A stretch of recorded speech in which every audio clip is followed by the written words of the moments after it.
Hey guys, so I just got done with a live and I had been focused all day on the Nick Reiner situation and on the Lyndsay CLANCY case. So what I wasn't doing was following any of the stuff that was going on with Kelsey Fitzsimmons and Jess Machado or with Natalie the German and the Defending the Truth group who had released some text messages between Natalie the German and Karen Reed that go way back to like 2023. Now, if you weren't involved, as I wasn't, early on in how the first 2 years after the murder of John O'Keefe, if you weren't aware of or involved in those early days of the investigation and how everything unfolded up until the first trial, then you probably don't know, like I didn't, that for the very first year, the Alberts and the McCabe's and the police, all of the police departments, the Boston Police, the Canton Police, and the Massachusetts State Police, did a fantastic job of keeping under wraps who the homeowners were at 34 Fairview and essentially keeping the lid on anything that had really happened that night. The story was that this cop's girlfriend got drunk and got mad at him. They were fighting and she hit him with her car. That was the story. And on a few occasions on Facebook or wherever, when someone tried to say the name Brian Albert, personally, Ken Berkowitz, the chief of the Canton Police Department, asked that that person take down the name. And in the police reports, the name Brian Albert was taken out of the reports. With regard to all of the persons involved listed in your police report, everybody's first name and last name was completely spelled out except for one.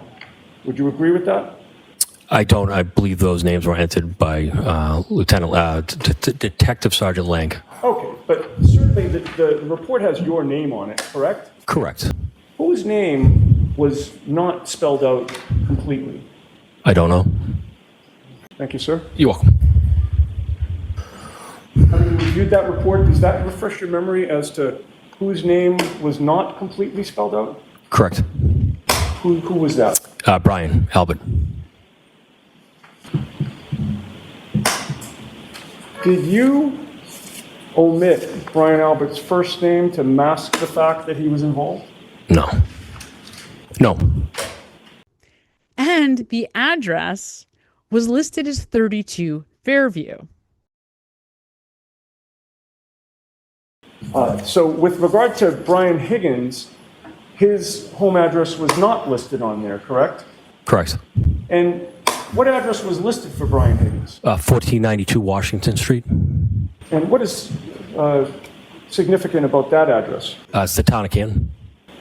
It's the Town of Canton Police Department, correct? Correct.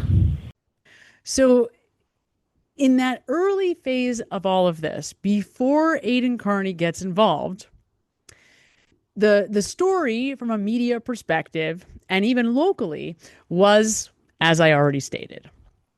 Now, Karen was reaching out to an old college friend that she somehow had become reacquainted with, named Natalie. And apparently Karen was trusting of Natalie. And let's be fair to Karen, she was desperate for help at this time, right? She knows or sitting with all of this information, trying to figure out what the hell happened. And she's by herself. Like she's in it with her attorneys and finds a friend, somebody that she knows from college who she has become reacquainted with, who's willing to help her investigate, talk about the case, text about the case, whatever. Now, this eventually, through another person who I forget the details of, they find their way to Turtleboy.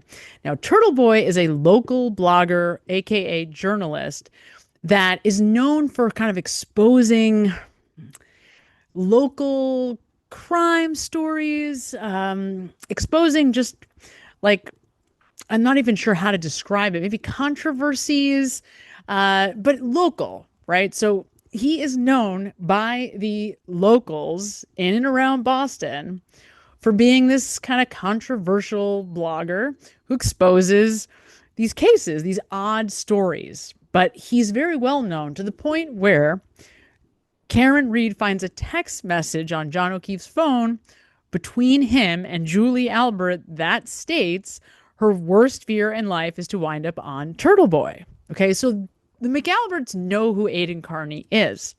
And that's why, as soon as he posts his first story on this case in April of 2023, that's why Jennifer McCabe is so quickly motivated to go right to the district attorney's office and try to shut him down somehow. Now, I ask you to consider, if you're in this situation as an innocent person who believes wholeheartedly, assuming Jen McCabe was innocent, right? If you really were innocent, then that means that you know that Karen Reed knows that you're innocent. So who would your first call be? Would it be to the district attorney's office to try to find a way to put this blogger, to shut this blogger up? Or would it be to a civil attorney to inquire about a defamation suit, right? Because the one thing that you know for sure, if you're innocent, if you're Jennifer McCabe, is that Karen Reed knows she did it because you didn't. And you know your people didn't, okay? But isn't it interesting that that has never happened?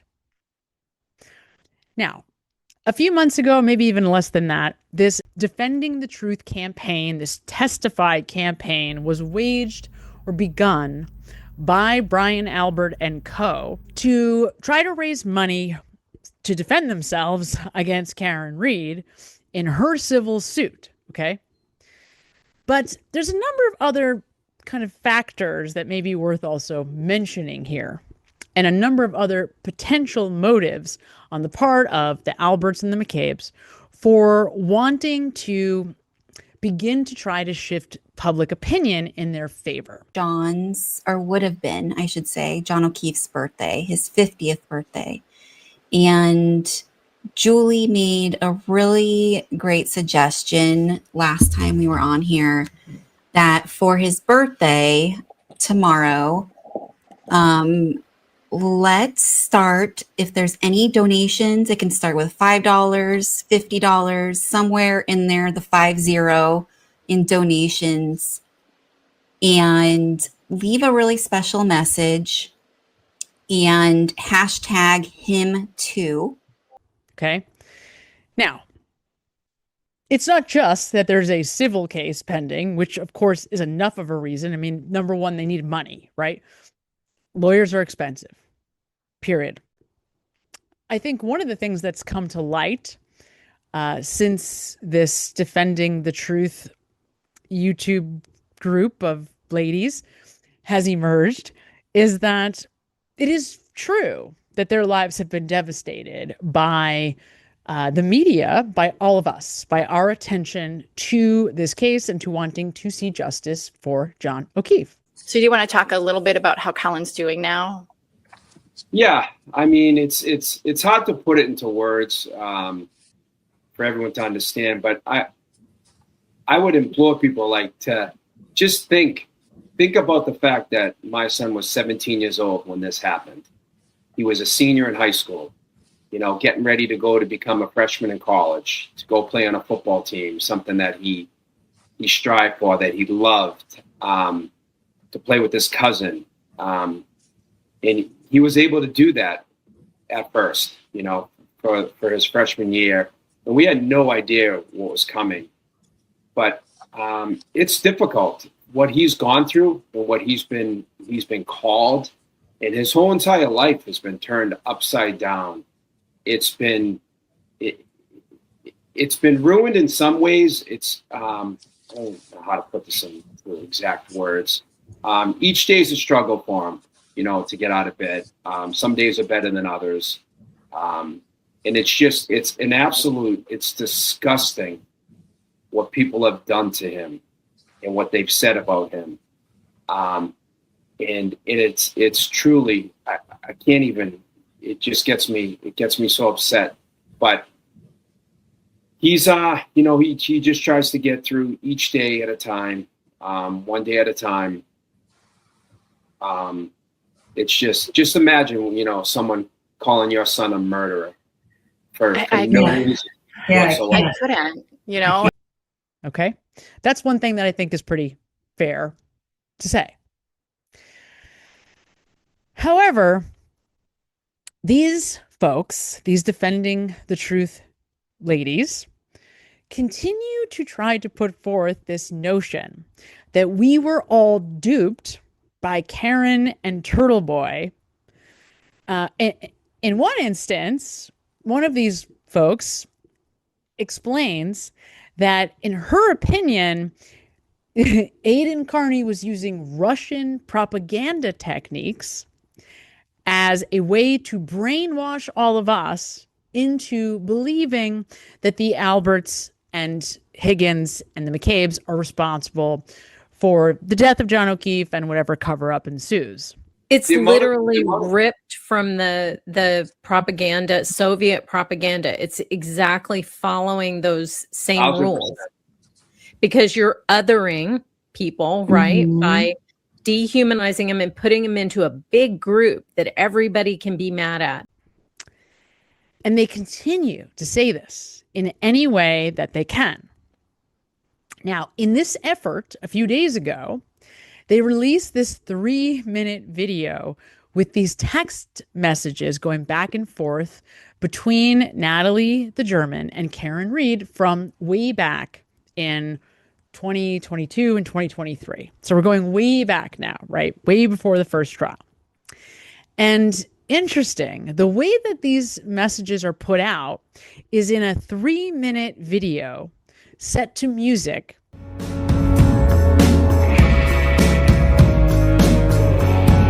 And in between showing us each of these messages, there is a deliberate effort to highlight the words that were the words of the song that they chose to set these text messages to. To suspend the guilt is what you are requiring still. You've got to dance, little riot. Just like those fibs to pop and fizz, and you'll be forced to take that awful quiz, and you're bound to trip, and she'll detect the friction on your lips and dig a contradiction, and the cleaning coming will hurt, and you can never get it spotless when there's dirt beneath the dirt. The liar takes a lot less time.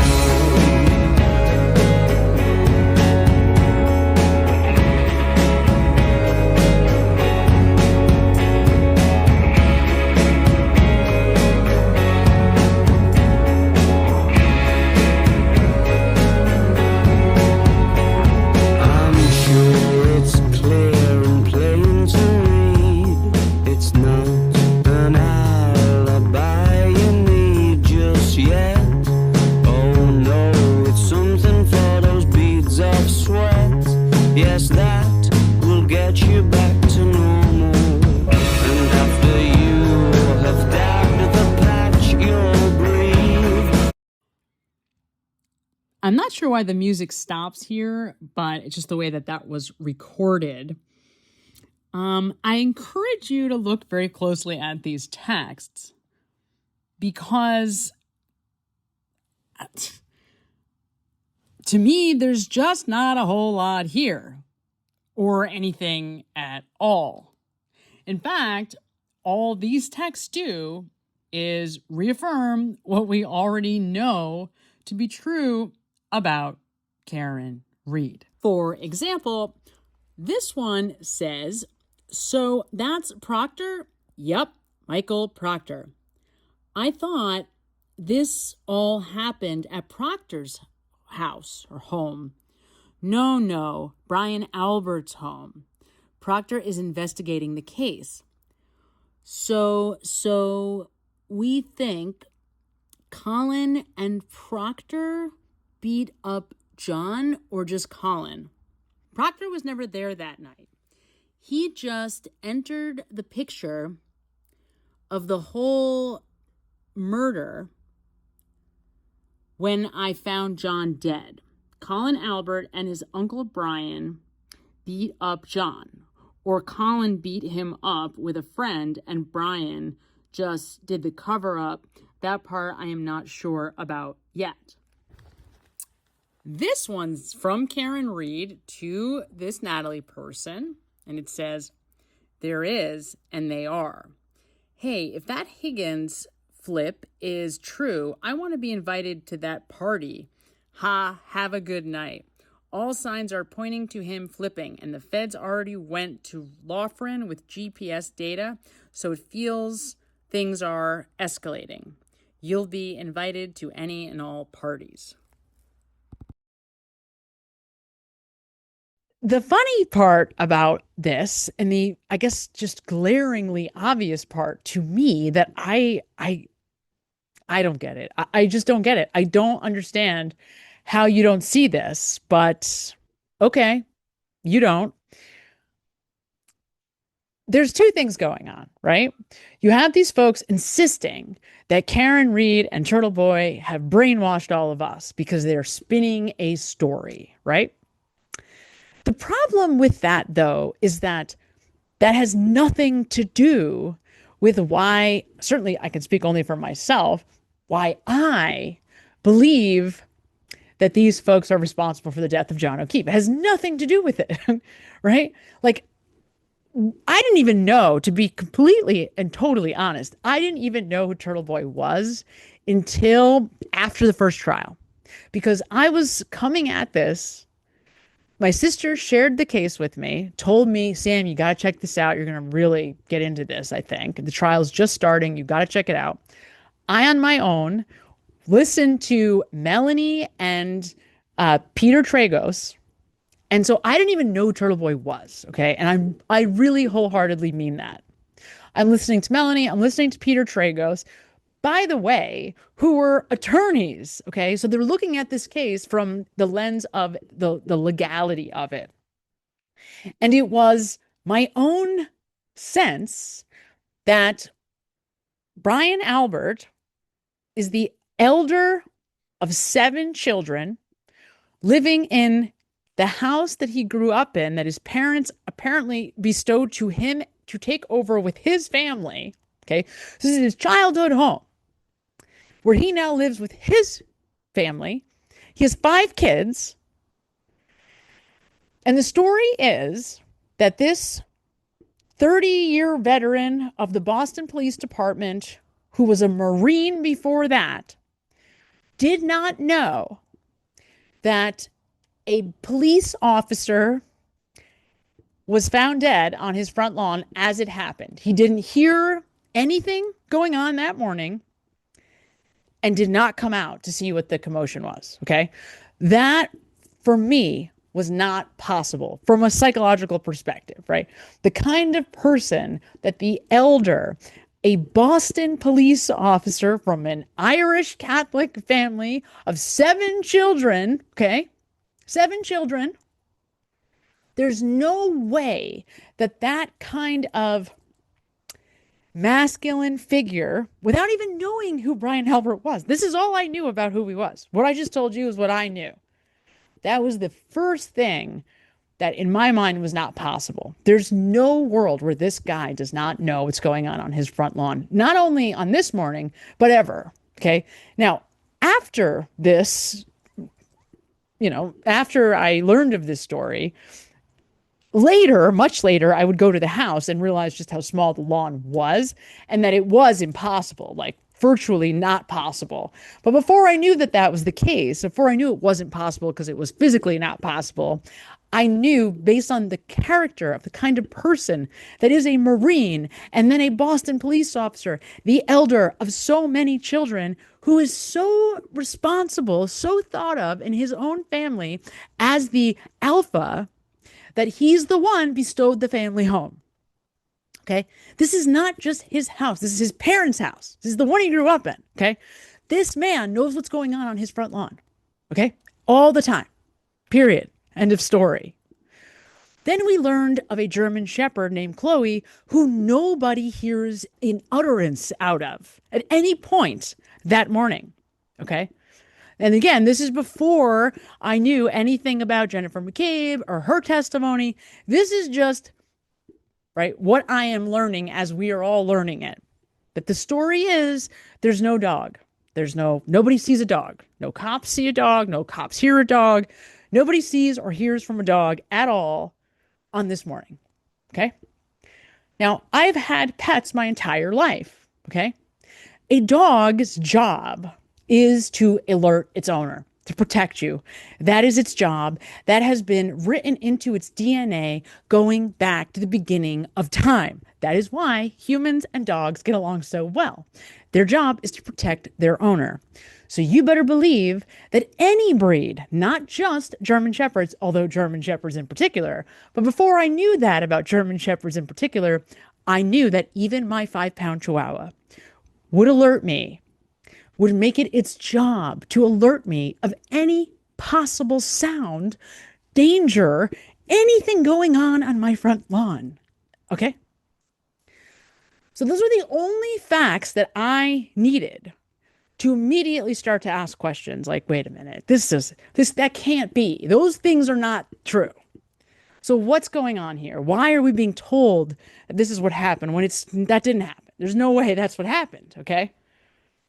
Now, that was before I knew who Aiden Carney was or that he was alive and well in any way, shape, or form. And before I had heard anything about this case other than what I just told you.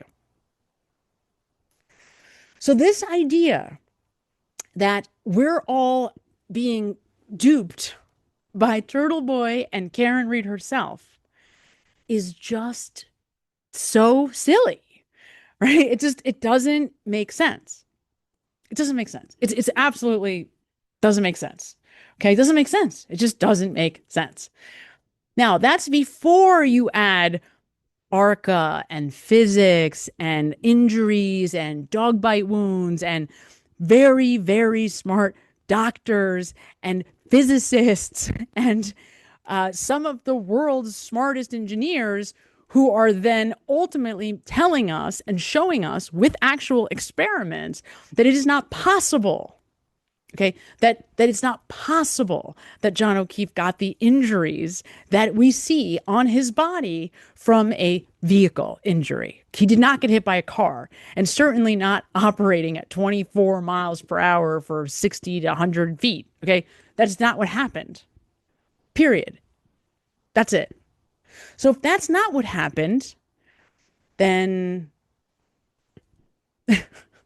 this story is over. There's nothing else to say. And none of this has anything to do with Aiden Carney or Karen Reed. These are just the facts of the case. And it sucks if you want to believe that Karen Reed did this. That sucks.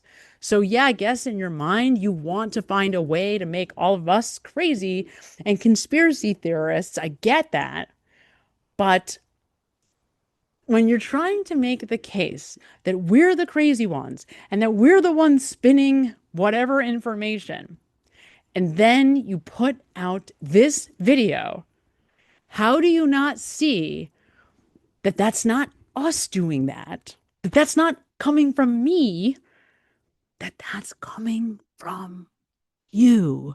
Because if you're reading these text messages purely objectively, without music and lyrics to music directing you to be paranoid about the texts, then all you do is see text messages that support that Karen Reed was trying to get the message out to the world the information out to the world that she felt alone with.